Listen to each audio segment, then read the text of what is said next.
गरीब मराठ्याचा आणि माझा विश्वास ढळला पाहिजे।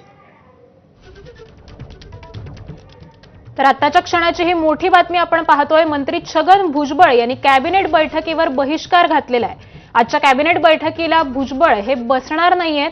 प्री कॅबिनेट बैठकीनंतर भुजबळ हे तडक बाहेर पडलेले आहेत अशी माहिती ही आता सूत्रांनी एबीपी माझाला दिलेली आहे। त्यामुळे आताच्या क्षणाची ही मोठी बातमी आपण पाहतोय।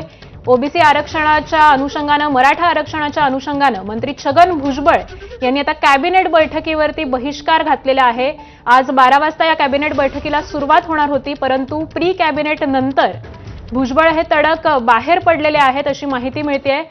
त्यामुळे या कॅबिनेट बैठकीला आज भुजबळ उपस्थित राहणार नाहीयेत। आज या बैठकीमध्ये प्रामुख्याने मराठा आरक्षणासंदर्भात चर्चा होण्याची शक्यता होती, परंतु ओबीसी नेते छगन भुजबळ आणि मंत्री छगन भुजबळ हे आता कॅबिनेट बैठकीला बसणार नाहीयेत। ते आत्ताच प्री कॅबिनेट संपवून बाहेर पडलेले आहेत। त्यामुळे या बैठकीवर त्यांनी बहिष्कार घातल्याचं कळतंय अशी माहिती आता सूत्रांनी एबीपी माझाला दिलेली आहे। त्यामुळे एकूणच या घडामोडीकडे यानंतर आता काय होणार याकडे लक्ष लागलंय।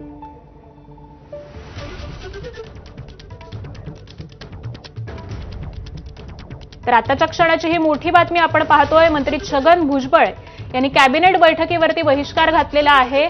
आजच्या कॅबिनेट बैठकीला भुजबळ उपस्थित राहणार नाहीयेत।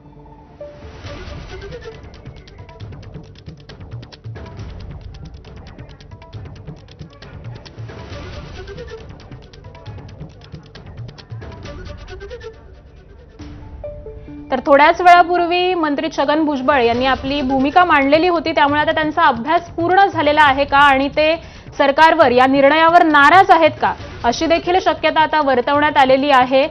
आजच्या या बैठकीकडे छगन भुजबळांनी बहिष्कार घातलेला आहे। त्यामुळे त्यांनी जे तज्ञांशी चर्चा ते करणार होते ती त्यांची चर्चा ही पूर्ण झालेली आहे का असा देखील सवाल आता उपस्थित होतोय। त्यामुळे यानंतर भुजबळ आता या सगळ्याच प्रकरणाकडे काय भूमिका मांडतात हे देखील पाहणं अत्यंत महत्त्वाचं ठरणार आहे। आताची ही मोठी बातमी आपण पाहतोय।